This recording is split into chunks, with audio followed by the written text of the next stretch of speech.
Oi pessoal, meu nome é Newton Almeida, sou o sacerdote do Centro Espírita João Vicente, um terreiro de Umbanda fundado em 1975, fica no bairro de Senador Camará, na zona oeste, aqui do Rio de Janeiro.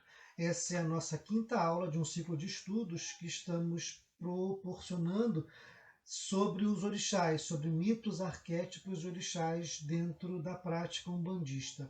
Nossa expectativa, nossa esperança é que seja um ciclo de debates não apenas sobre orixá, mas uma coisa comum que a gente encontra em qualquer apostila, em qualquer site. Nós queremos fazer uma visão diferenciada, buscando o que o orixá nos traz para o nosso dia a dia, como ele faz parte de nossa mentalidade. Além de ser uma divindade, são arquétipos, são conteúdos mentais que ficam lá no inconsciente coletivo e que emergem para a consciência, e a gente, quando começa a observar com esse olhar, começamos a entender muitas das nossas atitudes, muitas das nossas opções, e isso é importante para o nosso crescimento enquanto pessoa. Independente de eu ser filho deste ou daquele orixá, todos os orixás nos regem e a gente começa a observar o mito com a visão do arquétipo, a gente começa a se conhecer muito melhor. Isso vai refletir para a nossa prática mediúnica e para a nossa vida de uma maneira geral. Essa é a nossa ideia com esses estudos. Nós estamos na nossa quinta aula, como eu já falei, e o nosso tema hoje é o orixá Omulu. Ao final dessa exposição, eu espero que você consiga reconhecer o Omulu histórico e o Omulu mitológico, porque, segundo os relatos, segundo os estudos, existiu um Omulu na história da região do Benin, na África, e existe a mitologia em cima do orixá. Todos esses heróis que passaram pelas várias civilizações, muitos deles acabaram sendo divinizados, e com os orixás aconteceu isso bastante, como a gente está vendo dentro desse nosso ciclo de estudos. Eu também preciso que vocês reflitam sobre o papel que o Mulu representa no caminho da individuação. O que é individuação? É eu me transformar numa pessoa diferenciada do meu grupo, eu reconhecer o que eu tenho, que é meu, que é só meu, quando eu me torno um indivíduo diferenciado. Refletir sobre o arquétipo de Omulu e o que ele representa nessa nossa viagem de individuação, reconhecer os aspectos de luz e de sombra que todo arquétipo tem. A nossa mentalidade, a nossa mente, melhor dizendo, ela não é só luz, ela também tem sombra. A gente precisa reconhecer que nós temos de bom, uma linguagem então mais comum, e que nós temos a melhorar, é a luz e a sombra. Eu não sou só luz, todo ser humano é luz e sombra, porque a totalidade da mente nos mostra os nossos acertos, os nossos defeitos, e é isso que faz a gente crescer e melhorar enquanto pessoa, quando aceitamos, observamos, reconhecemos o que tem de sombra. Vamos falar de Omulu e Obaluaí. Quando você fala em Omulu e Obaluaí, você está falando de um mesmo orixá, de um mesmo Deus. Estamos falando das duas faces de uma mesma divindade. Não podemos deixar de falar de Omulu sem falar em Obaluaí. Omulu significa filho do Senhor e Obaluaí significa rei e dono da terra. Só que, na verdade, Omulu e Obaluaí são títulos de uma divindade chamada Chapanã, o deus da varíola e das doenças contagiosas. Daí a gente entende por que nas redes sociais tem toda aí uma enxurrada de postagens falando de Omulu, pedindo proteção, pedindo agô, pedindo cura. Estamos vivendo em tempo de coronavírus, uma pandemia. E o Omulu, que é o senhor das doenças, aquele que traz a doença, aquele que também retira a doença, é invocado nesses períodos pedindo a sua proteção. Só que Chapanã é o real nome dele. E Chapanã, ele tem um nome que ele tem uma aura de trazer a doença, de trazer a enfermidade. Por isso que se considera ainda perigoso pronunciar a palavra Chapanã, então se utiliza os títulos que ele tem, que é o Mulu ou Obaluaê, mais ou menos como lá no filme do Harry Potter, que é aquele que não podia se pronunciar o nome, é mais ou menos essa ideia de que quando você fala o nome da divindade, você está dando força para ela, e se é um orixá de enfermidade, as pessoas não querem que a enfermidade chegue. Então se refere a ele utilizando os seus títulos, Omulu ou Obaluaê. Então estamos diante do orixá da saúde e da cura, mas também da enfermidade e da morte, por isso que ele é tão temido. Enquanto o Obaluaê, o título Obaluaê, ele se refere aos aspectos dinâmicos da vida, à própria recuperação de uma enfermidade, o título Omulu ele é relacionado ao final da vida e à morte. Quando a gente fala em Omulu, em Inanã, que é um outro orixá tão antigo quanto o Omulu, até mais antigo que o Omulu, considerada a mãe dele, nós estamos falando de um sistema religioso que existia antes de Odudua, o herói civilizador que falamos na aula sobre Ogum e até sobre Oxóssi. A gente está falando de uma religiosidade que existia antes da idade do metal. Lembra que que Odudua, ele veio e na comitiva dele tinha Ogum, e Ogum introduziu o uso da ferramenta do metal, que propiciou a melhora do arado e da agricultura. Quando a gente fala em Omulu, a gente está falando de uma divindade cultuada antes disso tudo, antes dessa revolução que o metal trouxe.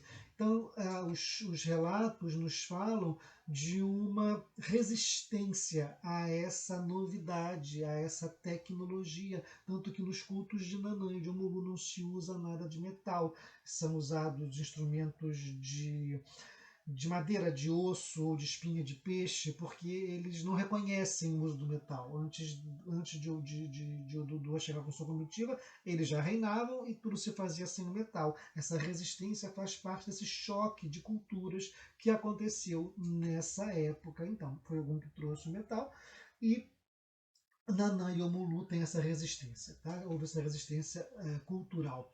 Nós estamos vendo aí o mapa da África para a gente possa entender como que é diversa, como tem diversidade dentro da África. Não basta você falar a África e entender que é tudo uma coisa só, como os escravos que vieram, ali tem muita diversidade.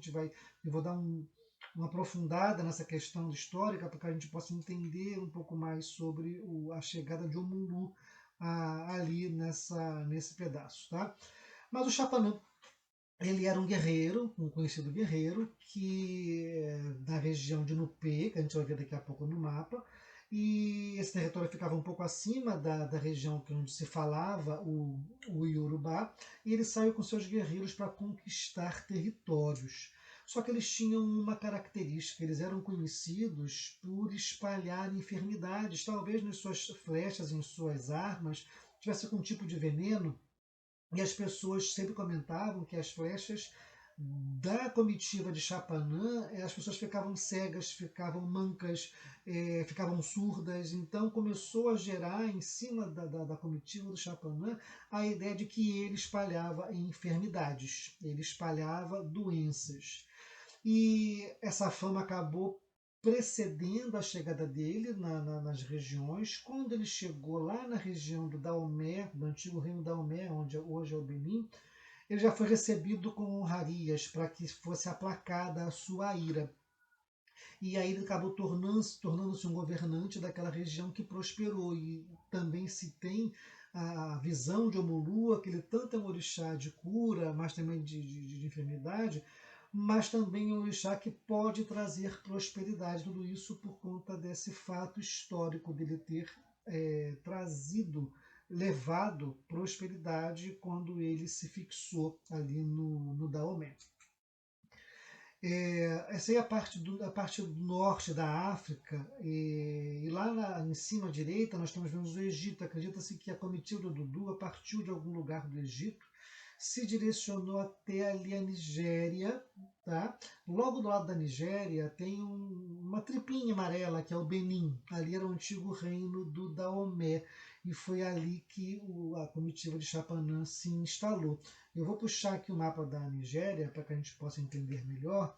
Isso é o mapa da Nigéria e essas divisões são divisões linguísticas, são os vários idiomas que eram falados na época dentro do território da Nigéria. E esse território rosa aqui à esquerda embaixo, onde se falava Yorubá, e um pouco mais à esquerda a gente já cai dentro do Benin, tá? Do antigo Daomé. Mas note que tem aquela região em verde ali, que é o Nupê, ou a região Tapá, é dali que veio Chapanã e sua comitiva. Tá? Depois eles passaram pela região onde se falava Yorubá, a gente pode ver ali algumas cidades, o nome delas escrito, e ele continuou ali para chegando no reino da Omé, que hoje em dia é o Benin.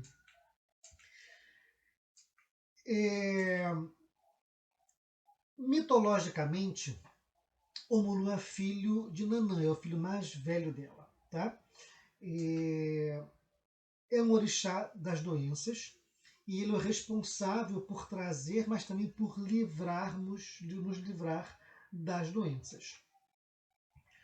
Quando você fala em Omulu e Obaloaê, a gente já começa a entrar na parte arquetípica, onde todo mundo espera durante a vida ter vigor e ter saúde, isso que todo mundo quer. Isso é o melhor dos mundos, uma vida de saúde, uma vida próspera, uma vida com vigor.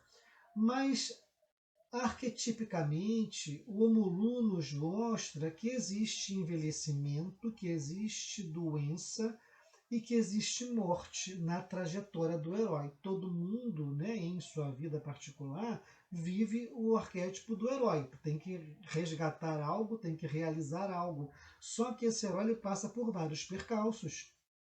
E o perigo da morte, as doenças e as perdas fazem parte dessa trajetória. O arquétipo do Omulu, ele nos mostra isso. Ele vem nos falar que a vida não é só vitórias, não é só um mar de rosas. Existem coisas que nós temos que enfrentar nesse processo de amadurecimento.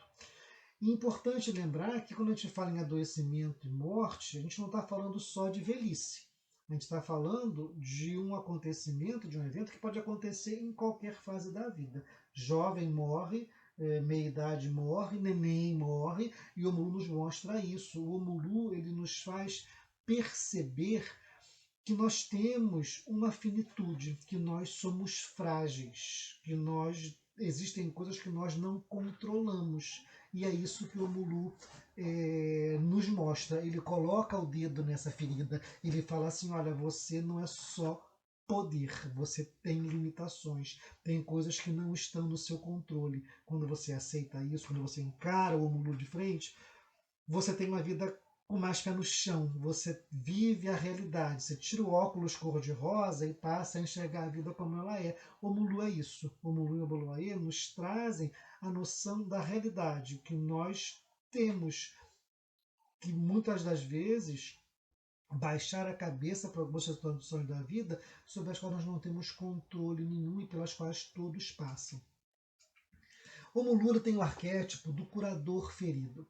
O arquétipo são então estruturas inconscientes, ficam lá no inconsciente coletivo. Na primeira aula a gente fala sobre isso, aquela imagem do iceberg que fica boiando no grande inconsciente coletivo, e vez por outra eles emergem e passam para a consciência. O arquétipo do Omulu, dentro da nossa vivência, ele é o curador. E quando você fala em cura, você está automaticamente falando em amor. Porque quando você está com. Não amor romântico que eu estou falando, tá? Quando você está num estado de alto amor, de reconhecimento próprio, de equilíbrio, de transmitir tranquilidade, amor, né, para quem está do seu lado, você transmite saúde, você transmite bem-estar, você transmite vida, você transmite amor. Quando você fala em curar alguém, em estar se curando, em trazer a cura, você está falando também, por tabela, em amor. E é isso que o curador faz. Ele busca o amor. Porque quando falta amor, a doença começa a se instalar. Né? Quando você não consegue falar aquilo que você precisa, que você deveria, quando você se trava, quando você começa a se bloquear, essas emoções elas começam a encontrar caminhos, e aí entram a somatização, né? São as dores de cabeça, são os problemas de estômago, são as alergias, é porque em algum momento, em algum lugar, o amor falhou, permitiu que a doença se instalasse, e a gente precisa voltar a se amar para que a gente possa se curar. Isso que o curador está falando para a gente. É, quando você fala em cura, você está falando de um estado de voltar a ser inteiro. Tipo assim, puxa, estou pronto para outra. Né? Quando você está novamente de poder da sua capacidade de viver. E você busca a inteireza o tempo inteiro na sua vida. Né? Então, você, quando você tem uma vida plena, você tem todos os seus objetivos atingidos, né? Os seus desejos realizados, integrados, você está inteiro. O detalhe é que nem todo mundo consegue chegar lá. Às vezes passa uma vida inteira e não está inteiro, porque está faltando amor, está faltando cura, coragem em algumas coisas, tá? Essa inteireza, ela é a própria individuação, é você conseguir harmonia em todos os aspectos e conhecer a sua totalidade. É isso que a gente precisa buscar para se sentir pleno.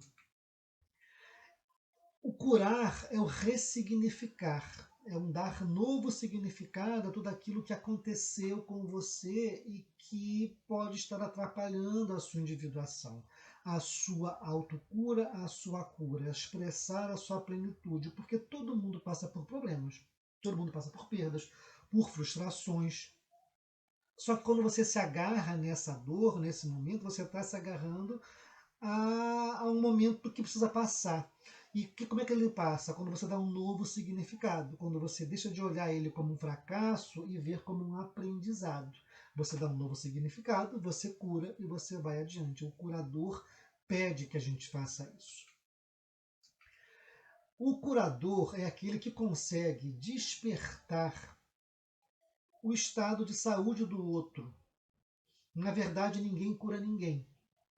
A gente promove no outro um estado de alto amor para que ele possa se voltar a se equilibrar. Ele promove a cura, fazendo a conexão da pessoa com a própria força, com a própria vida para seguir adiante. Né, aquela coisa de você estar, eu sou o curador, foi eu que trouxe, né, esse bem-estar.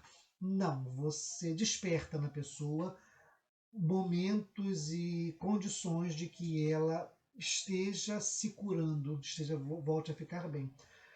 Na nossa cultura, quem vive o arquétipo do curador são os médicos, são os psicólogos, são os terapeutas, os fisioterapeutas, os fitoterapeutas, todas as terapias, né, os médiums, todas aquelas pessoas que se preocupam em cuidar do outro, não necessariamente de uma maneira profissional, mas todos que estão buscando a melhora do outro vivem o aspecto, o arquétipo do curador. Mas, Newton, por que você está chamando esse cara de curador ferido e não só curador? Sabe por quê, pessoal? Porque você só consegue auxiliar o outro quando você consegue se colocar no lugar dele. Quando você entende o que ele passou, porque você também já passou. Entende o que ele está passando, porque você já esteve lá naquele lugar. E aí o seu discurso, ele vem com verdade. E aí você consegue despertar nele o dom da autocura, porque você sabe aonde ele está.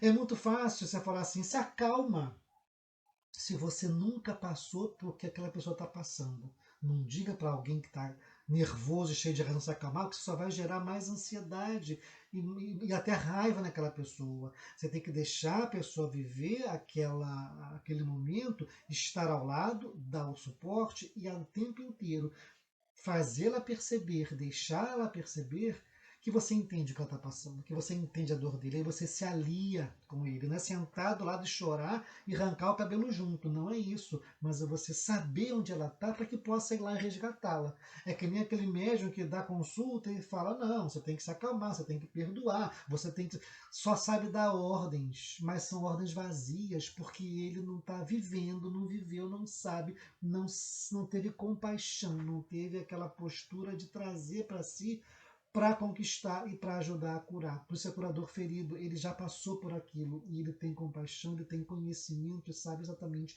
o que a pessoa sente e pode resgatar. Então, isso ajuda, isso facilita a cura do outro, porque ele ou já se curou ou está se curando. É importante você estar com o olhar do outro também, para que você possa entender. Isso é empatia. O curador ferido, ele também tem seu aspecto de sombra. Todo arquétipo tem a sua sombra. A gente precisa saber disso, porque ainda mais nesse aspecto do curador, né?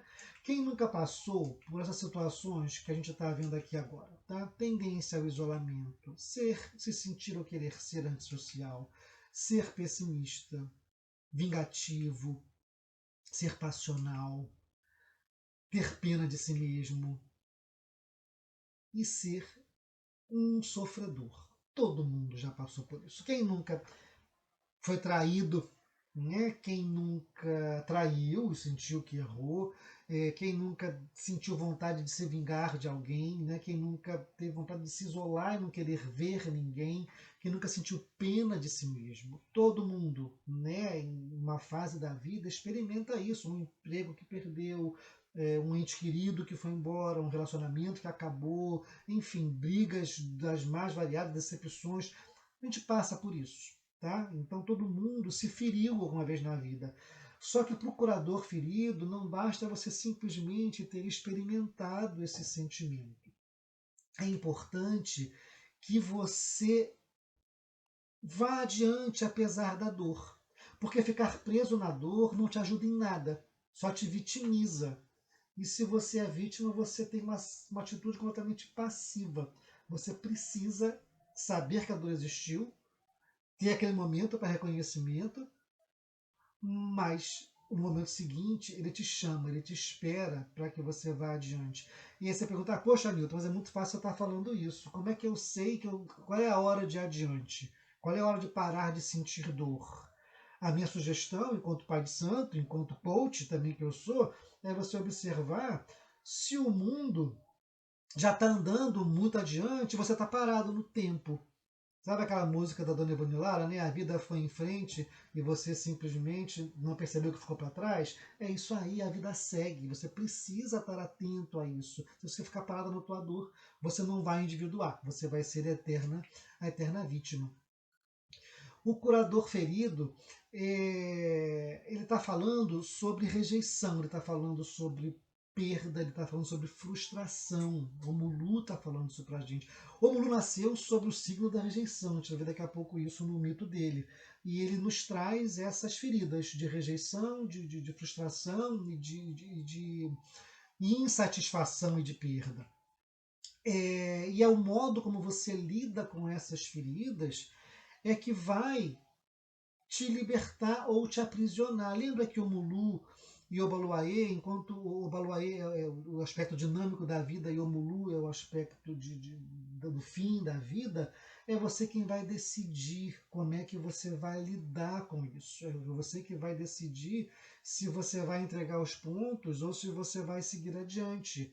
Quando é uma doença física, pessoal, que existe toda uma outra um outro envolvimento, né, de vitalidade do corpo, de condição de saúde. Estou falando agora de um outro momento, é quando as suas feridas emocionais, né, aqueles momentos que você não deixa passar e que você precisa seguir adiante. Você vai se ligar com o Mulu ou com o Obaluayê? Você vai buscar a cura ou você vai entregar os pontos? Essa imagem de Omulu, eu acho ela muito significativa. Observem que ele está lançando a mão e saem raios da mão dele, tem uma pessoa deitada ali à frente dele. Se essa pessoa está enferma, ele pode estar abençoando, os raios podem estar levando vida e cura para essa pessoa. Mas ele também pode estar retirando a vida dessa pessoa, na verdade, ele está sugando energia. Então, quem é que você está invocando nesse momento para a tua vida, para você ir adiante e ser um vencedor? Né? Vamos pensar nessa situação. Porque as situações diversas, elas podem ser grandes oportunidades de aumento de consciência, ampliação de consciência, de individuação, porque existem coisas que você só aprende numa situação de dificuldade. Já pensaram nisso? Aquela tal da zona do conforto, onde tudo é muito bom, mas ninguém cresce, são as adversidades, são as dificuldades que faz com que a gente cresça. Então a gente precisa ressignificar essas situações de dificuldade de perda para que a gente possa ir adiante. Lembrando que o homem inventou a roda porque devia estar alguma coisa incomodando a ele, carregar peso, carregar pedra, e aí foi levando, chegou a roda, maior invenção da humanidade. A partir dela tudo, tudo se modificou em termos de tecnologia, mas ela com certeza ela veio porque o homem precisou de fazer algo que só a roda ajudou ele a fazer. E esse sentimento de autopiedade, esse sentimento de pena de si mesmo ou do outro também, lembrem-se que não leva ninguém a nada. A pena é um sentimento que ela não faz mais nada, a não ser ficar como vítima. E vítimas não respondem, não correspondem e não crescem. A gente precisa passar desse estágio, que é um estágio temporário, para o estágio da volta, da luta, da vida, do soerguimento. O curador, ele tem seu arquétipo de sombra quando ele começa a só cuidar do outro e não cuidar de si. Quando ele pensa no bem-estar do outro, ele não pensa no próprio bem-estar. Quando ele pensa na saúde no outro, ele não pensa na própria saúde. Então ele deixa de ir no médico, deixa de tomar o remédio, ele deixa de cuidar de si para cuidar do outro. E aí eu lembro lá da aula do Oxóssi, quando ele está negando elementos que ele precisa enfrentar. E aí ele vai uma hora ter que lidar com isso. Então a gente precisa saber que existem limites. Eu preciso cuidar de mim também. Eu não posso ficar só me dedicando ao outro, porque uma hora eu vou pifar. Eu preciso também de atendimento. Sair daquele estágio de que eu me basto, eu me cuido, não preciso. Não. Precisa sim, para que você até siga com a tua missão. Você precisa de um momento de respirar, de ser também acarinhado, de ser afagado, de ser curado. Porque senão você vira um mártir, um sofredor, e aí vira até uma vaidade e deixa de ser o papel do curador. Você passa a ser um sei lá o que, alguém que está em cima de um pedestal, que se coloca numa posição inatingível, que já não é mais a função do curador. Tá? O desejo de ajudar ele começa a ficar nocivo quando essa sombra toma conta do curador, que ele se identifica tanto que a vaidade vem e ele começa a se sentir superior. Ele começa a ajudar com prepotência, com vaidade, com arrogância. E aí o amor já se encolheu e você não está mais no seu papel de curador. É outra coisa, é manipulação, é demonstração de poder. E onde há excesso, né, o amor se retrai. E aí não existe mais cura, existe relacionamentos doentios. O curador tem que ter coragem de mergulhar na própria dor dele para resgatar o outro, para que ele possa fazer o outro vir. Só com amor e alto amor que você faz isso. Sombra sempre vai ter no nosso processo de crescimento. Sombra sempre vai existir. Não devemos procurar extingui-las. A gente tem que saber o que tem lá na sombra para que a gente possa viver com aquilo também, porque a totalidade tem isso, tem luz e sombra. Eu vi uma palestra que falou uma coisa muito legal, que disse que o mundo passou a ter sombras porque o ser humano deixou de ser transparente. Ele se tornou-se opaco. Isso é uma verdade, né? Um corpo opaco, quando a luz bate, ele lança sombra. E quando você começa a ficar opaco, quando você começa a dar valor demais às suas sombras, você deixa de emitir luz. Quando você procura ver o que está na sombra, você fica cada vez mais transparente. Você não tem nada a esconder de ninguém nem de si, e você passa a ter a emitir luz também. Então pensem nisso. A gente tem que saber o que tem na nossa sombra para que a gente comece a levar luz aonde a gente está. Esse trabalho do autoconhecimento, né, que é necessário à nossa individuação, ele precisa ser vivenciado pelo curador, porque isso é eterno. E quando a gente percebe que enquanto a gente ajuda alguém, a gente só consegue fazer a pessoa também ser ajudada até o ponto de nós estamos. Você só consegue dar aquilo que você tem. Se você não buscar melhorar, você vai ficar parado no tempo, as pessoas vão continuar, entendeu? E você vai ficar para trás. Então você tem que ter essa noção. Você tem um limite da sua ajuda, e é o limite de até onde vai o seu autoconhecimento. Busque conhecer-se cada vez mais, que sempre há o conhecer, para que seu trabalho siga, que prossiga essa tua experiência, essa tua vivência. O curador, ele tem que estar num estado de amor que ele reconhece o seu próprio valor. Às vezes a pessoa que vive esse arquétipo do curador, ela começa a se desmerecer e a ficar dependente da opinião dos outros, e uma insegurança que começa a sombra a fazer a tomar conta muito dele, e ele fica meio que estacionado. A pessoa precisa saber reconhecer o papel dela onde ela está inserida. E eu vejo isso, né, trazendo isso para a nossa vivência do terreiro, do médium, que precisa ter atitude, ter iniciativa para que possa progredir. Porque senão a gente vive, né, uma eterna insatisfação ou uma eterna busca de ser aceito. E o curador, ele não tem medo de fazer o que ele tem que fazer. Né? Mais ou menos essa plaquinha que eu tirei de uma rede social, eu achei esse dizer fantástico. Se você está chegando agora para criticar o que está feito, está chegando tarde. Deveria ter chegado mais cedo para ajudar a fazer. Assinado quem fez quando ninguém queria fazer.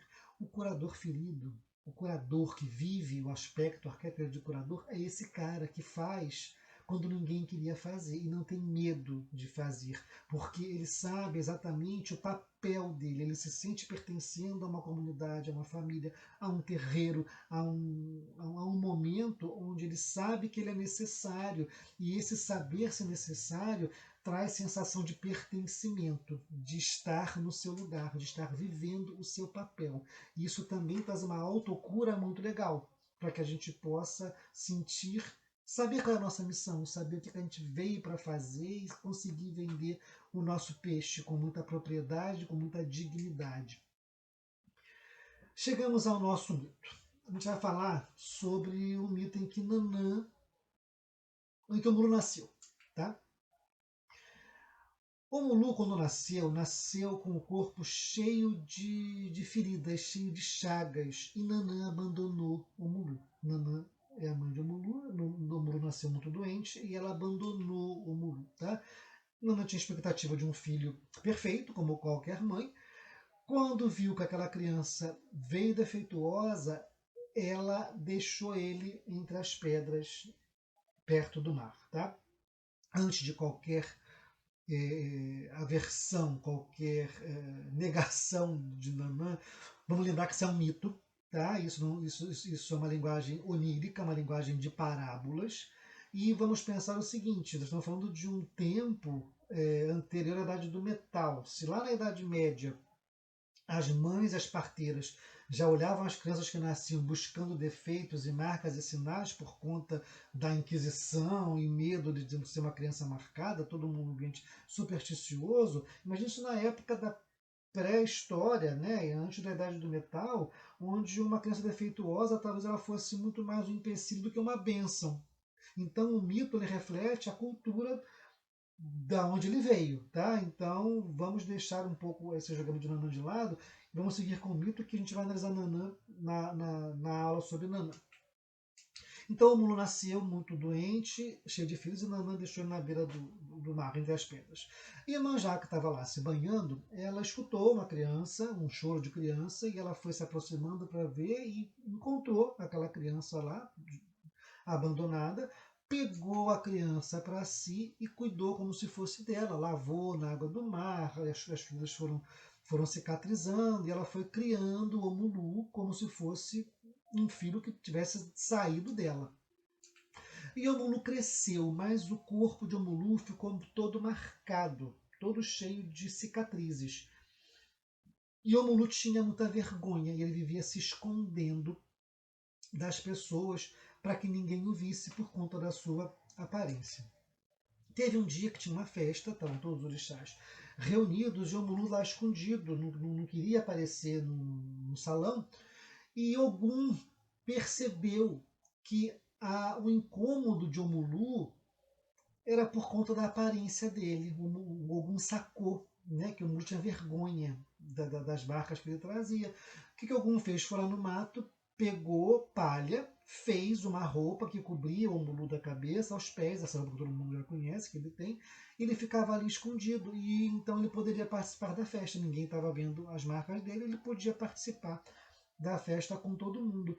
E o Omulu topou, ele aceitou aquela roupa e entrou na festa. Só que aí as pessoas viam, reconheciam, mas ninguém chegava perto, tá? A não ser Nhansan, que ela esperou o momento propício. Nhansan, que é o orixá do vento, né?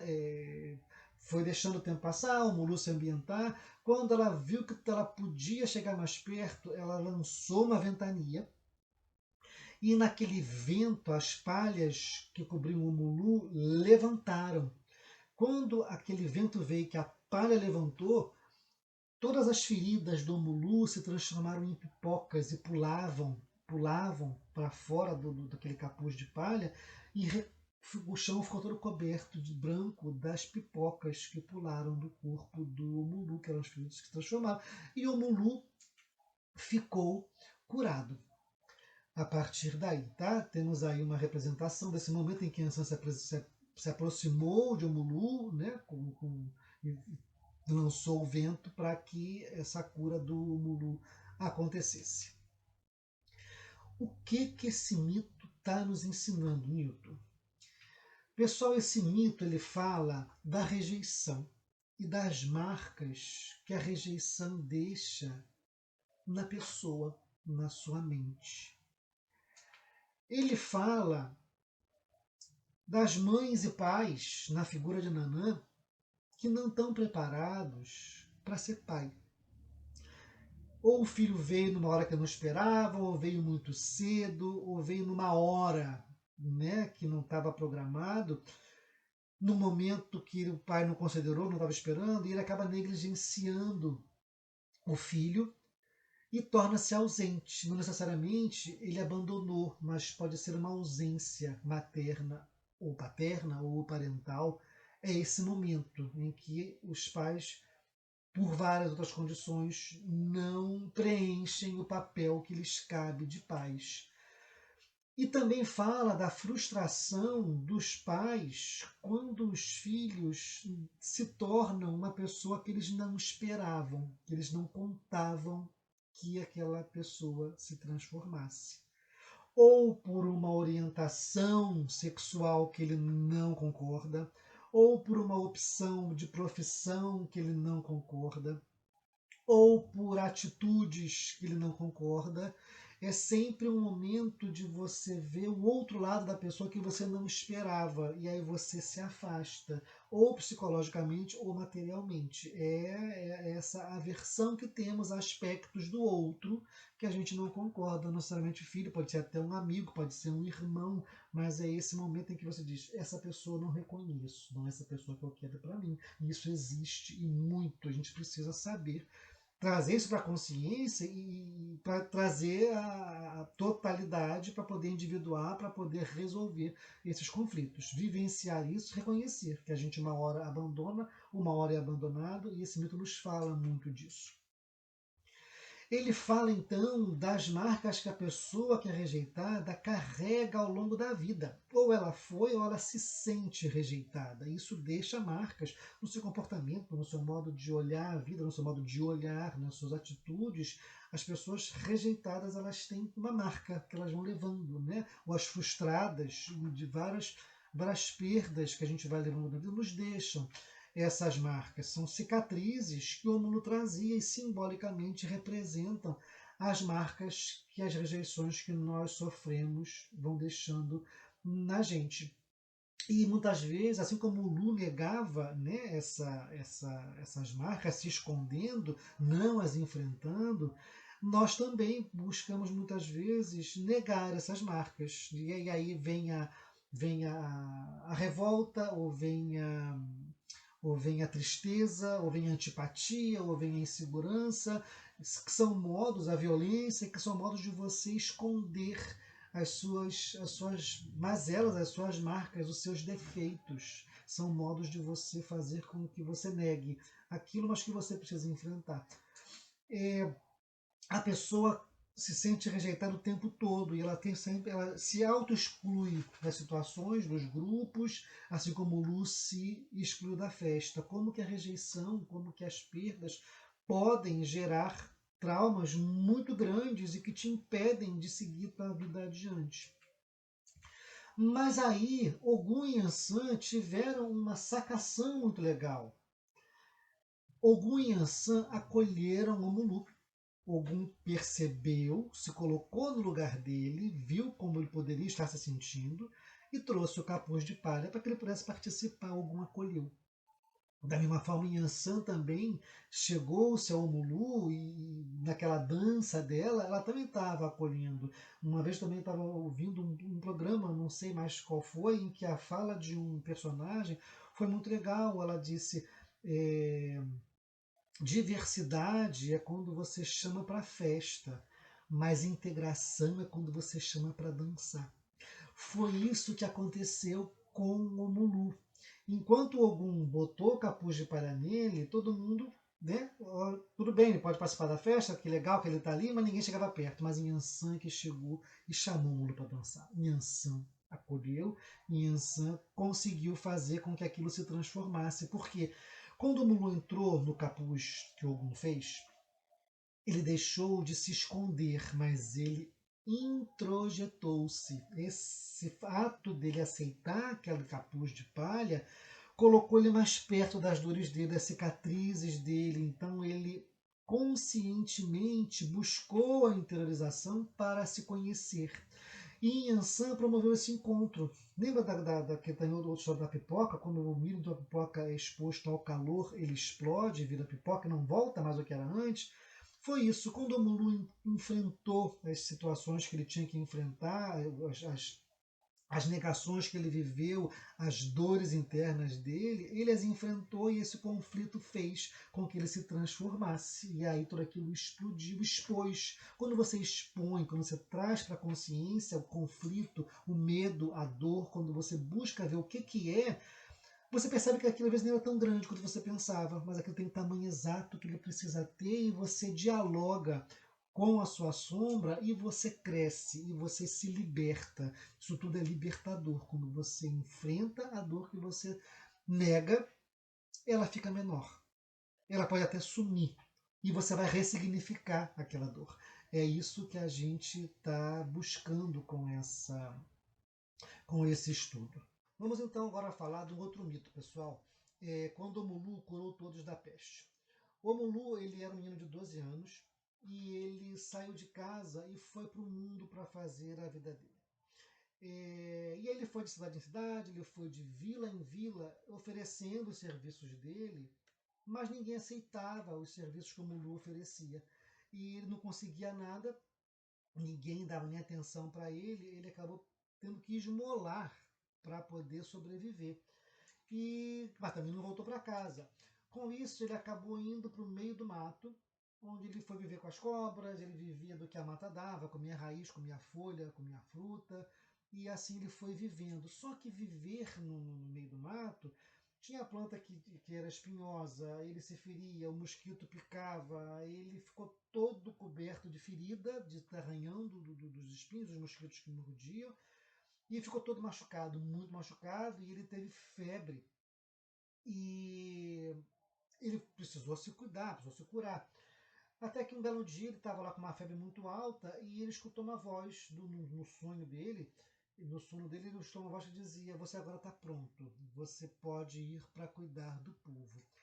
Quando ele acordou, pessoal, ele viu que ele estava curado, não tinha mais ferida, não tinha mais pústula, não tinha mais febre, não tinha dor no corpo e ele se viu curado. O que, que ele fez? Ele agradeceu ao Lorum, pegou tudo que ele tinha juntado, ele tinha umas cabaças onde ele guardava pó e água e óleos e folhas, e pegou tudo que ele arrumou, que ele acumulou ao longo daquele tempo e voltou para a cidade. Só que quando ele voltou para a cidade, ele percebeu que uma peste estava assolando o país. Né? As cidades inteiras estavam cheias de gente doente, de gente morrendo, e era uma coisa muito ruim. Nesse mesmo tempo, aí, enquanto ele estava lá na mata, os pais procuraram um adivinho, um babalaô, e no jogo o sacerdote falou: olha, teu filho está vivo, ele vai voltar, inclusive vai trazer a cura dessa doença que está maltratando tanta gente. E a fama do Mulu começou a se espalhar, porque ele ia chegando, ele ia curando as pessoas, e aí ele passou a ser procurado. Enquanto lá, quando ele estava no início, né, da história, com 12 anos, as pessoas não procuravam por ele, tinha oferecer, ninguém queria, e agora ele era procurado para tratar as pessoas, e ele seguiu fazendo o trabalho dele, levando o conhecimento para ele, levando a cura. Ele tinha um instrumento chamado xaxará, uma espécie de uma vassoura, onde ele varria todo o ambiente, e eram pós, e eram óleos, enfim, o Lulu era assim o mais procurado, porque ele tinha o poder de curar as pessoas. Curou inclusive os pais dele, curou todas as cidades, curou o país inteiro, e as pessoas começaram a chamá-lo de Omulu, né? Quando ele Omulu e Obaluaê, os títulos que ele recebeu por conta dessa façanha, desse feito de levar a cura à cidade dele. O que é que esse mito está falando para a gente? Esse mito está falando que um menino de 12 anos saiu de casa para oferecer seus serviços, mas ninguém o contrata. Eu fico imaginando uma pessoa de 12 anos completamente inexperiente, né? 12 anos é a idade da revolta, a idade das descobertas, né? Se oferecendo para ajudar alguém. Né? Que experiência essa pessoa tem, que conteúdo ela tem de vida, de conhecimento, de sabedoria, de maturidade para ajudar as pessoas. Então eu fico pensando nas pessoas recém-formadas, né, que precisam entender que quando você sai da sua faculdade, você descobre que você nada sabe, né? É a vida, é a experiência, é o tempo, é a dedicação que vai te sedimentar teu conhecimento, é a experiência, ter um tutor, ter um mentor para que você possa crescer. Da mesma forma, eu fico imaginando aqueles médiuns, aqueles consulentes que chegam na frente, né, do guia e falam assim: olha, eu estou aqui porque me disseram que eu tenho coroa de babá e eu preciso prestar a caridade, e eu quero botar roupa e eu quero ajudar as pessoas. Mas a pessoa ela já quer chegar e sentar na janela. Essa pessoa já quer chegar e riscar ponto da consulta, ela não quer fazer o passo a passo, o início necessário a qualquer médium, de aprender os fundamentos da religião, de aprender com os mais velhos, aquela pressa de atropelar os passos, né, do desenvolvimento, está ali muito presente. Então, se você quer cuidar do outro, você precisa passar por processos que te permitam, te gabaritem a cuidar do outro. É esse que o mito está falando. E quando você vê o Omulu lá para o meio do mato, essa pessoa ela foi para a vida. Essa pessoa ela foi calejar, ela foi fazer tudo que ela precisa fazer, viver tudo que ela tem que viver, aprender o que tem que aprender, se magoar, se machucar, se ferir, cair, mas aprender. É o processo de individuação que você precisa passar para que possa dizer, né? Agora eu posso ajudar alguém. Você tinha que ser ajudado. Então, não vamos atropelar etapas de crescimento porque não vai dar certo.